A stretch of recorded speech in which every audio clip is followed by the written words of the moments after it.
One thing that I wanted to say that I think is just a underlying truth here is you've taken an approach that builds trust and credibility.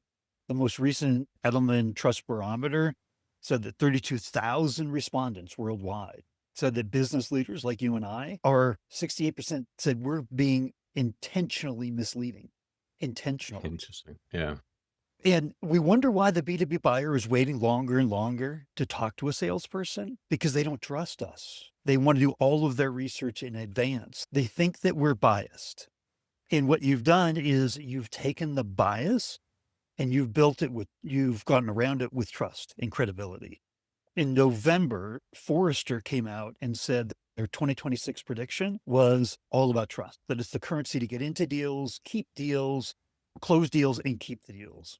I love the story you told about the existing customer and cross-sell and upsell. 73% of new annual revenue for a B2B company should be coming from existing customers. Yeah. Yeah, exactly. So, It's trust bit, I think, is really important. And I don't think it's ever not been important, but I think it's become more important. We live in a post-truth world where leaders of countries can say whatever they like, whether it's made up, whether it's got evidence or anything like that. You can say whatever you want to say. Anyone online is now an expert. Social media has allowed anyone to have an opinion on anything. And that meant trust as a currency has rocketed in value because if you ask most people who you trust generally is now a very small list. You used to trust government, used to trust politicians, used to trust healthcare providers and hospitals, but now people don't trust those places in the same way that they used to. When I was going through this, I think there's a new role for me in the business.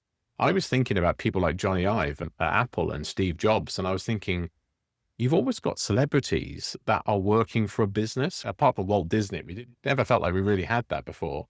I theorized at the time that people don't trust brands really. I felt like trust in brands was going to disappear, but that we will always trust people. So if your brand can not become a person, but if you can elevate people in your business as your company expert, would that break through some of the trust? As I then started to do the research, it consistently showed that B2B buyers preferred expert voices over brand messages. They didn't care.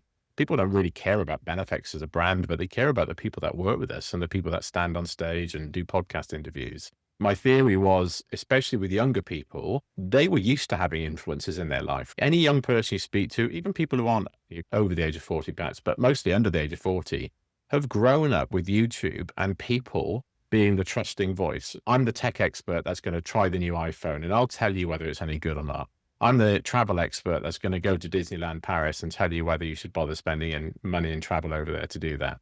You have across every industry as a consumer, whether it's wellness, tech, whatever it is, you've got an industry influencer that now owns that segment that is the voice of that industry.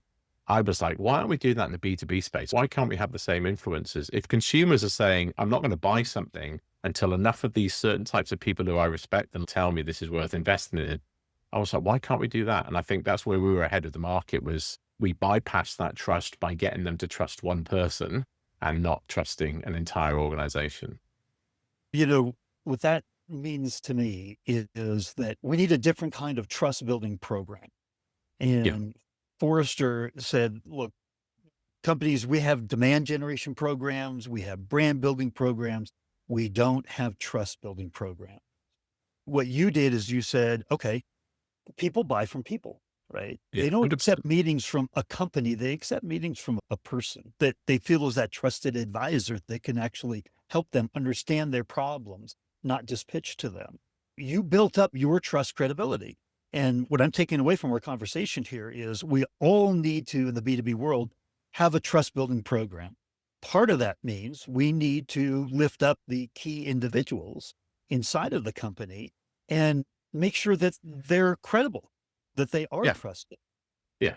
And I think you can bypass that, right? Nobody has to be featured in Forbes and win loads of awards to get to that point. What you can do, and I try to do this with our sales guys and lots of people I mentor as well, is just get them to understand that cold outreach.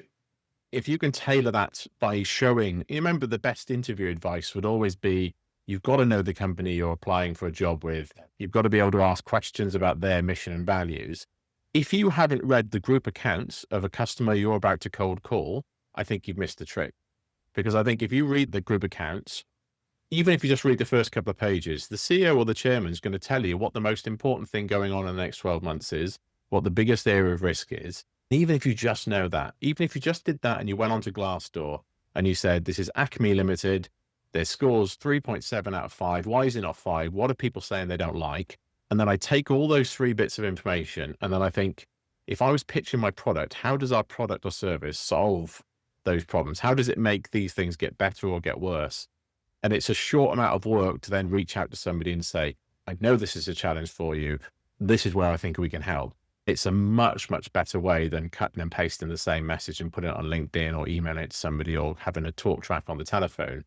It is a little bit more hard work, but the research we've got now, even from 2025, is that kind of significantly helps. I think it was like 3 in 4 B2B buyers, and one LinkedIn survey I looked at said that they will engage in content that they think is relevant to them before they'll say yes to a meeting or say yes.